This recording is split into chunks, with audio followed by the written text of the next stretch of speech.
오늘 설교의 제목은 달려갈 길을 마치기. 달려갈 길을 마치기입니다. 그리스도인이 뉴스를 바라보는 자세는 세상과 달라야 합니다. 세상은 화평을 원합니다. 그러나 마치 풍선이 부풀대로 부풀어진 후 터지듯이 악한 현 세상의 끝도 악이 창대해져서 예수 그리스도의 재림을 통해 순식간에 멸망으로 끝나버리는 것입니다. 이러한 최종적인 종말은 악이 지속적으로 충만해지는 이유 때문인 것입니다. 이것이 성경적 진리라는 것을 우리는 염두에 두어야 하는 것입니다. 또 한 가지 대환란 전에 우리 경주가 먼저 끝난다는 것입니다. 이 진리를 모르고 뉴스를 접하게 되면 세상 사람과 똑같이 함께 좌절되고 세상 사람들과 함께 슬퍼하기도 하는 겁니다. 또 세상 사람들과 함께 낙담하게 되는 것입니다. 이런 그리스도인이 본인이라면 한참 잘못되어 있는 것입니다. 이러한 그리스도인이 안 되려면 우리의 경주의 종료 시점에 마음이 맞춰져 있어야 하는 것입니다. 이 시점은 여러분 다 아시겠지만 모두가 공중 재림 즉 휴거의 시점이며 대환란의 시작 직전인 겁니다.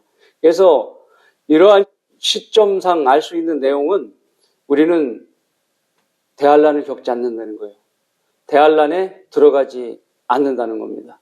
적그리스도에 대해서 특별한 관심을 가질 필요가 없다는 거예요. 그래서 또 나쁜 소식이 많이 들린다고 한다면 세상의 뉴스들이 대환란이 가까웠다고 생각하면 안 되는 거예요. 어떻게 생각해야 되냐? 휴거가 가까이 왔다고 생각해야 되는 거예요. 대환란이 가까웠다고 그러면 불안해질 거 아니에요. 그렇죠? 휴거가 우리는 대환란을 겪지 않으니까 휴거가 가까이 왔다고 생각하는 겁니다. 그래서 그리스도인에게 기쁜 소식이 되는 거예요. 반대로 오히려 10년 전으로 복구된다는 뉴스가 나오면 그리스도인은 좌절하게 되는 것이죠. 세상에서 그리스도인의 사역을 달리기 경주로 비유하고 있다는 것을 여러분도 잘 알고 있습니다. 그런 이유로 이기려고 애쓰고 쉬지 않아야 하며 결승선을 향해 매진해야 하기 때문에 우리는 지속적으로 달려야 되는 겁니다. 만약 끝까지 달리지 못하고 중도에 포기한다면 그리스도인으로서의 자격이 박탈당하는 것이죠. 마치 활짝 피지 못한 꽃이 고개를 떨구는 것과 같이 좌절하는 것입니다. 주님도 그런 우리의 모습을 보면 얼마나 안타깝겠습니까?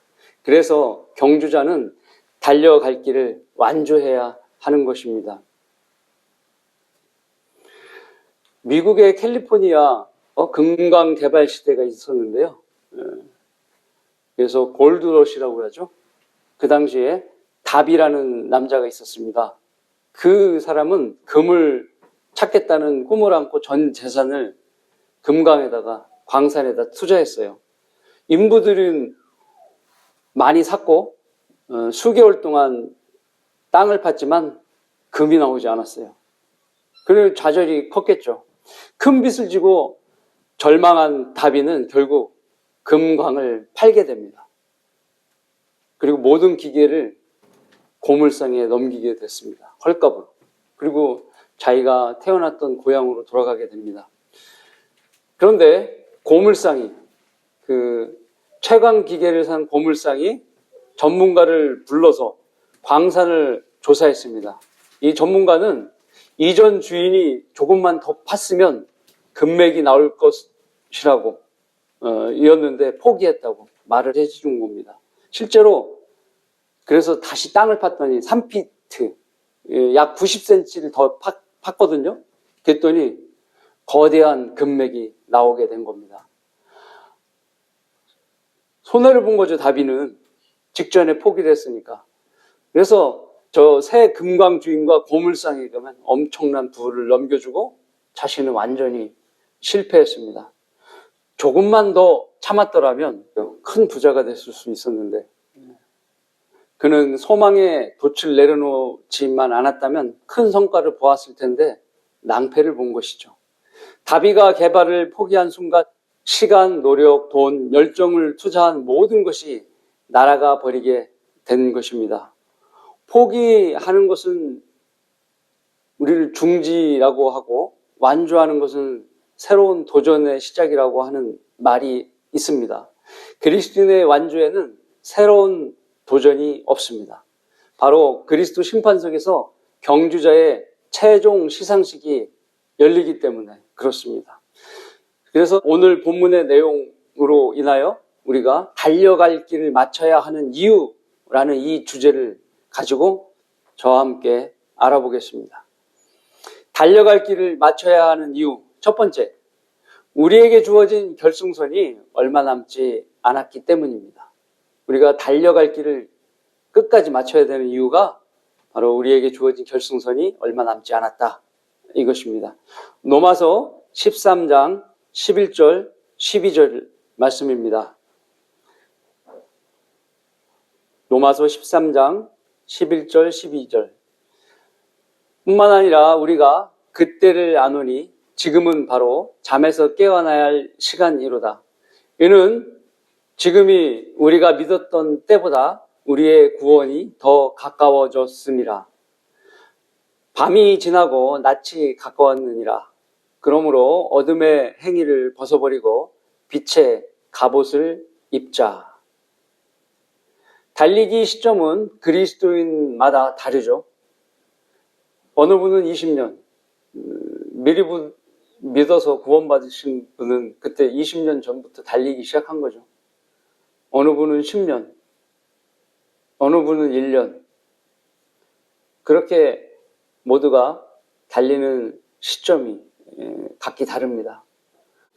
모두가 출발선은 달라도 모두가 동일한 시간에 자신의 자리에서 주님의 사역에 달리고 있는 것입니다. 자신의 경력에 따라 성경적 지식이 많아져서 장성의 분량에 이르는 분도 계실 것이고, 그러면 그분은 어때요? 장성한 분량에 있는 사람은 단단한 음식, 의의 말씀들에 능숙할 수 있는 거죠. 그것을 고기라고 얘기하는데 매일 고기 같은 말씀을 먹는 거죠. 그렇지 않고 믿음에 처음 시작한 성도는 어떻습니까? 우리로 말하면 젖병을 들고 두 발로 달리기 힘든 그런 경주를 하는 분이 되는 겁니다. 영적으로 그렇다는 얘기예요. 실제 젖병을 들고 달리는 것이 아니라 그렇게 순수한 믿음의 말씀을 가지고 개인적으로 성장하는 것이죠. 그러나 함께 달리고 있는 우리 그리스도 안에서 하나님의 사랑으로 강하게 연합되어 있는 겁니다. 우리가 그렇게 같은 사역 안에서 서로 동역자로서 연합하고 있는 겁니다. 점점 어려워지는 국내외의 상황들은 어느 때보다 그리스도의 날이 가까이 옴을 알게 합니다. 너무나 명확한 내용은 우리가 믿었던 날보다 우리의 구속의 날이 가까이 왔다는 것은 확실한 사실입니다. 매일매일 그날이 당겨지고 있는 것입니다. 그래서 한 눈을 팔아서는 안 되는 거예요. 더욱이 잠시 쉬고자 하는 나약한 마음을 먹어서도 안 되는 겁니다. 그래서 성경은 항상 깨어 있으라고 성도들에게 당부하고 계십니다. 경주의 마지막 구분응선을 넘었다고 긴장을 풀어서는 안 되는 것이죠. 마귀는 달리고 있는 여러분에게 다리에 경련을 일으킬 수도 있고요. 여러분에게 나태함을 줄 수 있습니다. 여러분의 마음을 약하게 해서 좌절시키기도 하는 거예요. 때로는 약소하다고 생각되는 죄를 쉽게 짓도록 만들고 하나님을 두려워하는 마음을 뺏어갈 수 있는 겁니다. 또한 어둠의 행실을 그래서 우리는 멀리해야 하는 겁니다. 죄를 짓지 말아야 된다는 거예요. 이제 태양이 우리 마음에 곧 떠오르는 아침이 올 거예요. 우리에게 더 확실한 예언의 말씀이 있으니 날이 새어 샛별이 너희 마음에 떠오르기까지 너희가 어두운 곳에서 빛나는 빛에 주의하듯이 이 예언의 말씀에 주의하는 것이 잘하는 것이라. 베드로후서 1장 19절의 말씀입니다. 주님의 재림에 대한 예언의 말씀은 우리 재림의 아침을 기다리게 하는 것입니다. 우리가 그런 재림의 아침을 모두가 기다리고 있잖아요. 그죠? 그 떠오르는 태양이 바로 예수 그리스도가, 재림하는 예수 그리스도가 여러분의 경주를 끝마치게 만드는 거예요. 그때까지 성도는 죽으라고 뛰어야 되는 거예요. 또 악착같이 뛰어야 되는 거예요. 주일에 누가 경배를 방해합니까? 누가 여러분의 가가호를 방해합니까? 구령하는 여러분에게 기운을 빼갑니까? 주님 위에는 다 마귀인 거예요. 마귀가 그런 일을 하는 겁니다. 그는 경주하는 여러분을 낙심시키고 혼란스럽게 하고 나태하게 만드는 존재입니다. 대적해야 되는 거예요. 무던히 참고 인내하는 것이 아니라 하나님께 복종하고 기도하면서 대적해야 되는 거예요. 그날이 다 왔다는 것을 우리는 염두에 두어야 합니다. 고린도전서 7장 29절서부터 35절 한번 보시죠. 고린도전서 7장 29절서부터 35절.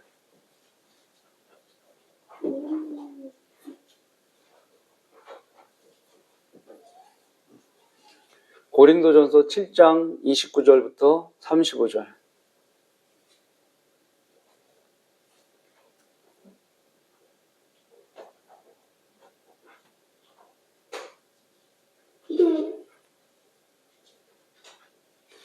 자, 형제들아, 내가 이것을 말하노니 때가 얼마 남지 않았으니 이제부터 아내가 있는 사람은 없는 것 같이 하며, 아내는 왜 없는 것 같이 생각하라고 말씀하냐면요, 아내는 나를 섬겨달라고 나랑 놀아줘, 주님을 섬기는 시간에 그렇게 얘기하기 때문에 그래요. 주님의 섬기는 시간을 뺐기 때문에 이제부터는 아내가 있는 사람은 없는 것 같이 생각하며, 또 우는 사람들은 울지 않는 것 같이 하고, 기뻐하는 사람들은 기뻐하지 않는 것 같이 하며, 또 물건을 사는 사람들은 소유하지 않는 것 같이 하라. 감정에 치우치지 말고 소유욕들을 버리라는 것이죠. 그리고 이 세상을 이용하는 자들은 다 이용하지 못할 것처럼 하라라고 말씀하고 계십니다. 그 세상의 형체가 사라져감이라, 사라져가는 것에 집착하지 말라는 것입니다. 그러나 나는 너희가 염려 없게 되기를 바라노라. 장가가지 아니한 사람은 죽기에 속한 일들을 염려하여 어떻게 주를 기쁘게 할까 하여도, 장가간 사람은 세상 일들을 염려하여 어떻게 하면 아내를 기쁘게 할까 함이라. 부인과 처녀와는 차이가 있느니라. 혼인하지 아니한 여자는 주의 일을 염려하여 몸과 영을 다 거룩하게 하지만, 혼인한 여자는 세상에 속한 일을 염려하여 어떻게 하면 남편을 기쁘게 할까 함이라. 이제 이해하시죠? 이런 내용들은. 내가 이것을 말하면 너희 자신의 유익을 위함이요 너희에게 올무를 씌우려는 것이 아니니 합당히 처신하여 마음에 흐트러짐이 없이 주를 섬기게 하려 함이라.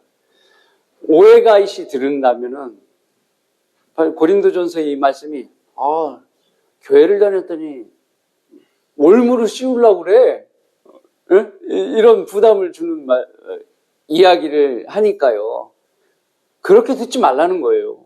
올무를 씌우려 하는 것이 아니라 바로 여러분을 위해서, 여러분의 유익을 위해서 말을 한다고 이야기하는 겁니다.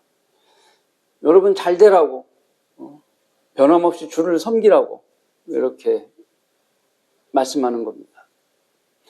이 말씀의 골자는 그리스도인이 집중할 내용은 세상에 있지 않고 소유에 있지 않으며 오로지 주를 위한 일에 시간을 내어 지속적으로 달려갈 길을 완주하라는 권면입니다.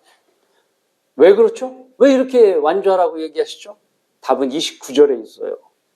바로 때가 얼마 남지 않았기 때문입니다.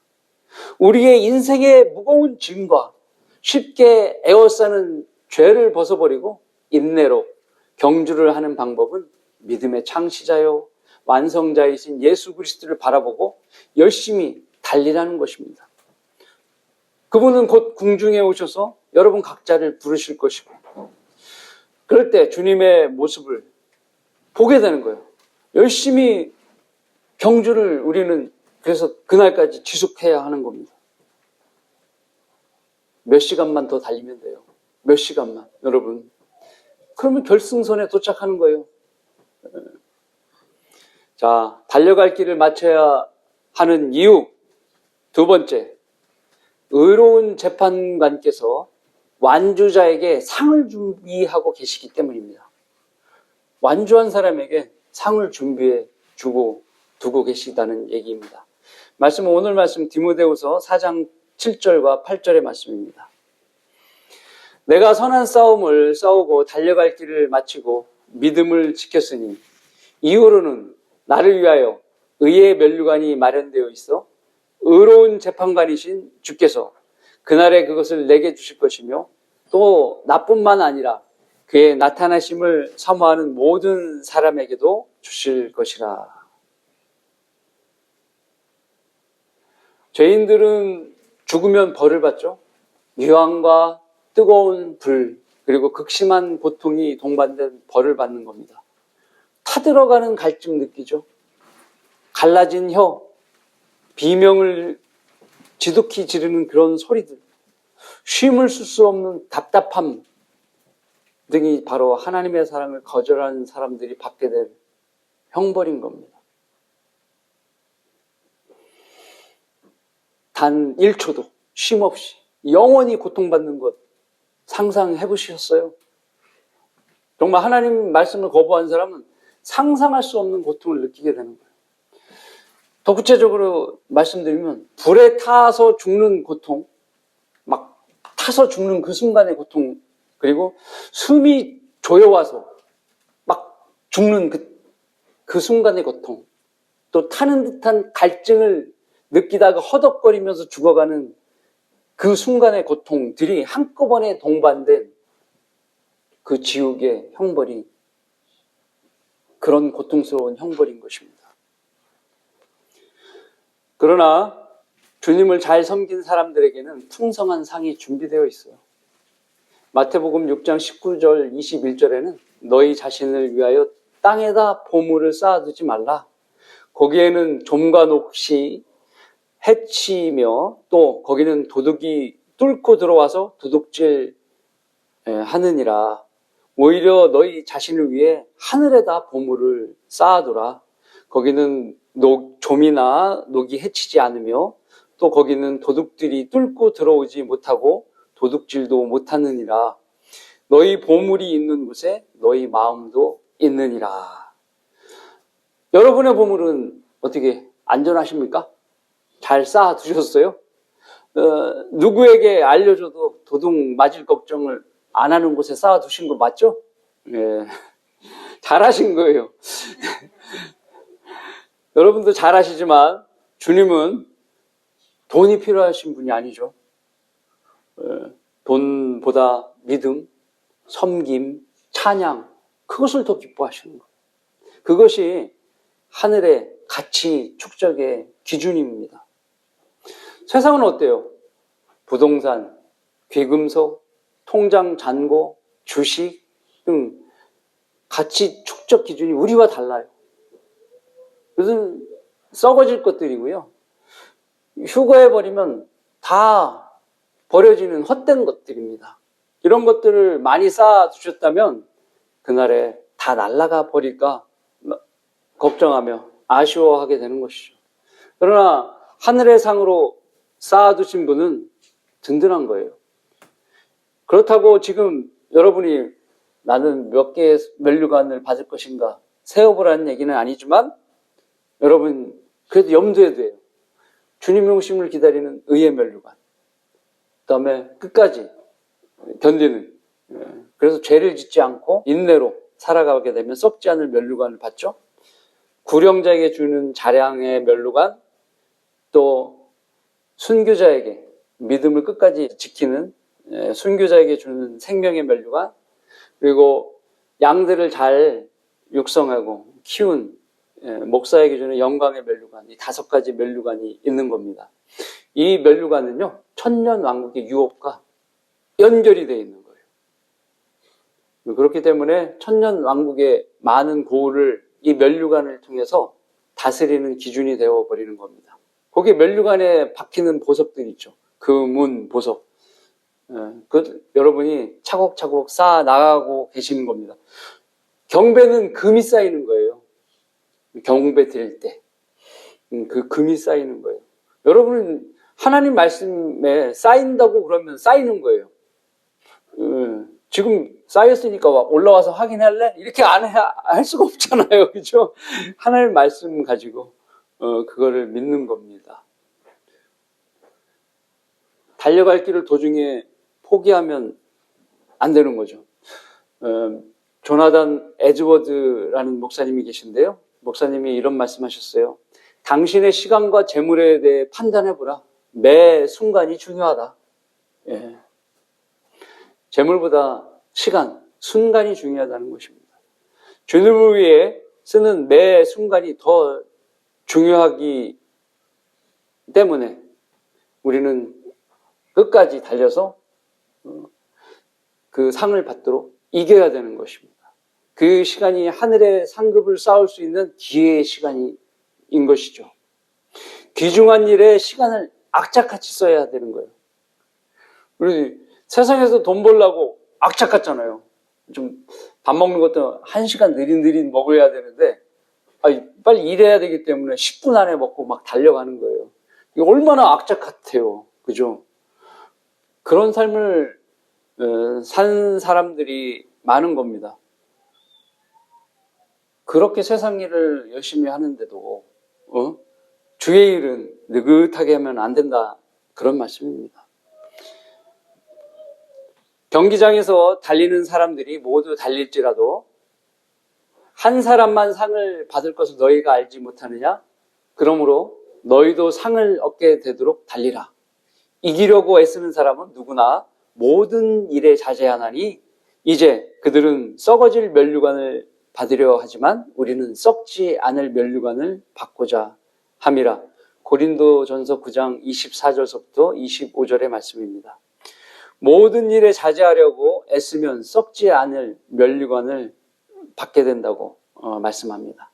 그 상을 위해 달려야 하는 것입니다. 세상의 정욕들의 시간을 내어주는 일을 자제하여 주님을 섬기는데 시간을 써야 되는 것입니다. 그리스도 예수 안에 하나님의 고귀한 부르심의 상을 위해 그 표대를 향해 쫓아가야 한다고 바울 사도는 말씀합니다. 이 부르심의 상은 결승선을 지나야 받을 수 있는 거예요. 통과하지 않으면 안 돼요. 그 표대가 눈앞에 있는데 달려갈 길을 포기해서 되겠습니까? 안 되죠. 2010년에 이런 일이 있었어요. 유럽 육상 선수권 대회가 열렸는데요. 러시아의 한 선수, 이름이 마리나 코체바예요. 그는 3000m 장애물 달리기를 하는 선수였습니다. 그 당시 3위로 통과를 열심히 하고 있는 중이었어요. 트랙을 뛰고 있었습니다. 그런데 마지막 바퀴를 남겨놓고 한 바퀴를 더 돌아야 되는데 이 사람이 착각한 거예요. 한 바퀴 덜 돌고 트랙을 벗어나 멈춰 선 겁니다. 그래서 그녀는 나중에 착각한 것을 깨닫고 다시 달렸으나 이미 다른 선수들에게 추월당하여 메달을 놓치고 많은 안타까운 일이 있었습니다. 달려갈 길을 정확히 맞춰야 상이 주어지는 것입니다. 이처럼 오판하거나 실족해서는 안 되는 겁니다. 마귀는 지금도 여러분이 경주에서 떨어져 나가길 바라고 있습니다. 현실이에요. 여러분 눈에 보이지 않지만 이것이 현실이에요. 세상을 사랑하여 데마처럼 여러분도 그렇게 되길 바라는 거예요. 데마도 왜 떨어져 나갔겠어요? 사역을 열심히 하니까 마귀가 그를 떨어져 나가게 한 거예요. 세상에 관심을 두게 한 거예요. 세상으로 돌아가게 만든 겁니다. 그러므로 달려갈 길을 맞춰야 하는 이유는 조금 있으면 그리스도의 시상식, 이번에 겨울 동계 올림픽 때도 봐보세요. 금운동 있고 시상식이 있잖아요. 여러분이 거기 셋째 하늘에서 그리스도 심판석이지만, 말이 심판석이지만 상을 받는 자리예요. 그 끝까지 달려야 되잖아요. 얼마 남지 않은데 상을 여러분에게 주시겠다고 하나님께서 그러시면 돼요. 그렇죠? 자, 달려갈 길을 맞춰야 하는 이유 세 번째, 그리스도 안에 있는 동역자와 함께 뛰고 있기 때문에 그렇습니다. 그리스도 안에 여러분이 혼자 뛰는 게 아니에요. 동역자와 같이 뛰고 있기 때문에 달려갈 길을 잘 달려야 되는 겁니다. 빌립보서 1장 27절입니다. 오직 너희 행위가 그리스도의 복음에 합당하게 되라. 이는 내가 가서 보든지 멀리 떨어져 있든지 너희가 한 영 안에 굳게 서서 한 마음으로 복음의 믿음을 위하여 함께 싸우고 있다는 소식을 듣고자 함이라. 바울이 이 빌립보서를 쓸 때는 감옥에 있었죠. 예. 지금 영어의 몸이 되어 바울은 지금 달려갈 길을 제대로 달리고 있지 못하다고 생각하십니까, 여러분? 그렇지 않아요. 잘못된 생각이에요.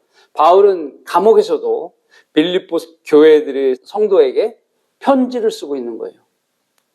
바울 사도는 감옥에서 수많은 신약 성경을 완성하고 있는 중이었습니다. 그리고 멀리 떨어져 있는 성도들을 위해 영안에서 기도하고 있었습니다. 그의 달려갈 길은 교회를 향한 그의 권면과 훈계와 가르침이 있는 말씀의 사역으로 이어지고 있는 것입니다. 바울이 만약에 달려갈 길을 포기했다.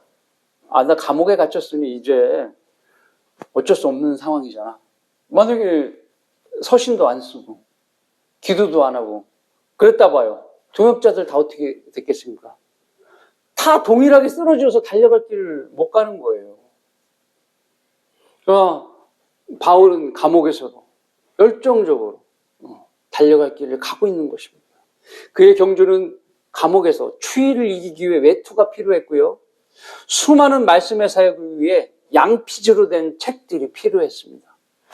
디모데는 그에게 필요한 것을 공급해 주고 함께 동역하는 동지이자 양아들이었습니다. 그가 위장병으로 자주 고생하는 것을 안쓰러워한 나머지 물만 먹지 말고 약으로 포도주를 조금 쓰라고 할 정도로 사도 바울은 동역자에게 세심한 사랑을 보였던 것입니다. 어머니처럼 또 아버지처럼 그렇게 세심하게 물만 마시지 마. 조금 포도주는 이때 의미는 아마 술이었을 겁니다. 조금 마시는 거 괜찮아. 위장병을 위해서 이렇게 세심한 관심을 보여준 겁니다. 모든 어려운 사역마다 디모데와 에파프로디도는 바울의 사역을 도우며 함께 달렸던 동역자였습니다. 그들과 사도 바울은 항상 건강하게 달려야 했고 지속적으로 서로를 위해서 기도를 해 주었습니다. 쓰러질 때 붙잡아 일으켜주고 지치고 힘들 때 위로해주고 그랬던 겁니다. 자신이 건재한 모습을 보여줘야 이방인의 사도 나 바울이 건재한 모습을 보여주고 잘 달릴 때 동역자들도 그 모습을 보고 힘을 얻어서 달릴 수 있게 되는 것입니다. 2025년 역시 마찬가지로 세계 육상 선수권 대회가 있었는데요. 작년이죠. 3000m 장애물 경기 예선전이 벌어졌습니다. 벨기에의 판데벨테 선수는 선두권으로 달리며 결승선을 눈앞에 두고 있었습니다. 막 1, 2위를 다투면서 이렇게 달렸던 겁니다. 그러나 경기 초반 허들에 넘어지는 사고가 있었고 함께 달리던 콜롬비아의 카를산 마르틴이라는 선수가 허들에 걸려서 오른발이 심하게 다쳤습니다. 그래서 다리를 쩔뚝거리며 뒤처지는 모습을 그가 보게 되었거든요. 그런데 결승선이 코앞에 다가왔는데 판데벨데는 자신의 순위 대신 자신의 순위를 포기한 거예요. 그 친구를 찾아가서 부상당한 그 친구를 팔을 잡고 부축해서 결승선을 통과하게 됐던 겁니다. 매우 드문 현상이죠. 이런 장면이 연출이 된 것입니다. 그는 부상으로 달려갈 길을 제대로 달리지 못하는 동료를 위해 함께 달렸던 것입니다. 이처럼 모두가 잘 달릴 수 없는 거예요. 어떤 사람은 부상을 당하고 어떤 사람은 뒤처지고 그런 거예요. 모두가 자기 트랙에서 각자 주님을 향해 달리도록 어떻게 해요? 서로 도와줘야 돼요. 그것이 형제애입니다. 여러분도 우리 교회에 한두 명 있으면 얼마나 쓸쓸해요. 근데 이렇게 하나님께서 성도들을 좀 주셨으니까 그나마 우리 경배 드릴 맛이 나네 이런 얘기가 나오는 거예요. 그죠? 바로 이게요. 같이 달릴 동역자를 위해서 달려갈 길을 내가 끝까지 달려야 되는 겁니다. 전도서 4장 9절과 10절의 말씀은 이렇습니다. 둘이 하나보다 더 나으니 이는 그들의 수고에 대한 좋은 상을 가짐이라. 이는 그들이 넘어지면 하나가 그의 동료를 일으켜 세울 것임이라. 그러나 혼자 있는 자가 넘어지면 그에게 화로다. 이는 그를 도와 일으켜줄 다른 사람이 없음이라. 쓸쓸하죠. 이 세상 말도 있어요. 비빌 언덕이 있어야 먹고 산다고. 네, 그렇죠? 의지가 되는 거잖아요. 그래야 되는 거예요. 서로가 여러분, 우리 그래도 성경대로 믿는 그리스도인들이 춘천에 이렇게 한 자리에 모여갖고 힘이 되는 거예요. 서로가 달려주고 있으니까요. 한 사람 떨어져 나가봐요. 가슴이 아픈 거예요. 그것이 동역자들이 곁에 있어서 나에게도 달릴 힘을 주고 내가 건재하게 달림으로 옆에 있는 성도에게도 힘을 줄 수 있는 것입니다. 그래서 2배, 3배의 효과를 발휘하게 되는 거예요. 이것을 시너지 효과라고 하는 겁니다. 기도도 함께 모여서 기도하면 효과적인 기도가 되는 거예요. 그래서 수요 기도 모임이 우리 교회에 준비되어 있는 거죠. 그러므로 너희는 서로 잘못들을 자백하고 치유를 위하여 서로 기도하라. 의인의 효과적이고 열렬한 기도는 역사하는 힘이 많으니라. 야고보서 5장 16절의 말씀입니다. 우리는 주님께서 우리를 부르실 날까지 서로를 세워주고 도와주는 일에 소홀히 하지 말고 부르심의 상의 표대를 향해 함께 뛰어야 할 것입니다. 그러므로 달려갈 길을 맞춰야 하는 이유는 주님 안에 있는 동역자와 함께 달리고 있기 때문인 것입니다. 결론을 맺습니다. 마지막 날들은 노아의 날들과 같다고 성경은 말씀합니다. 노아는 하나님으로부터 방주를 지으라는 명령을 받은 후 아무도 이해하지 못하는 척박한 환경에서 120년이라는 긴 시간 동안 방주를 지었던 겁니다. 주변의 조롱과 비난 속에서도 그는 포기하지 않고 자신의 일을 묵묵히 완수한 것입니다. 그는 이 세대에게는 버림받았지만 방주는 그를 건져주었습니다. 그의 가족도 8명이 구원받은 거잖아요. 그러나 세상은 시집가고 장가가고 먹고 마시다가 갑작스러운 멸망이 이르렀습니다. 이런 일들은 하나님의 약속을 믿지 않는 자들의 최후인 것입니다. 이 시대에도 진리를 수호하는 성경대로 믿는 그리스도인은 노아처럼 이 시대 사람들에게 조롱과 비난을 받고 있습니다. 그러나 마지막 주님이 부르시는 날까지 우리에게 주어진 달려갈 길을 맞춰야 하는 것입니다. 그 길이 무엇이겠습니까? 그러나 너는 모든 일에 정신을 차리고 고난을 견디며 전도자의 일을 하고 네 직무를 완수하라. 이것이 우리를 군사로 뽑으신 구원의 대장이신 예수 그리스도를 기쁘게 하는 일인 겁니다. 큰 비가 40일 동안 내리고 땅의 홍수가 일어 물이 방주를 띄우는 것처럼 그날의 주님은 우리를 공중에 띄우시게 될 것입니다. 세상은 진노의 심판에 잠기고 먹고 마시고 웃고 떠들던 그들의 유희도 모두 슬픔에 잠기게 될 것입니다. 우리를 조롱하던 그들의 당당함은 흔적도 없이 사라질 것이고 놀람과 경악만 그들의 얼굴에 가득 찰 것입니다. 왜죠? 하나님의 심판은 졸지도 주무시지도 않기 때문입니다. 아직도 구원의 방주에 타지 않은 사람들이 여러분의 가족 중에 있습니다. 이제 방주의 문을 닫아야 될 때가 왔습니다. 닫히고 난 후에 눈물 콧물이 뭔 필요가 있겠습니까? 그건 가식적일 뿐인 것입니다. 그들을 위해서라도 남은 시간을 소중히 쓰는 여러분 모두가 되시길 바라겠습니다.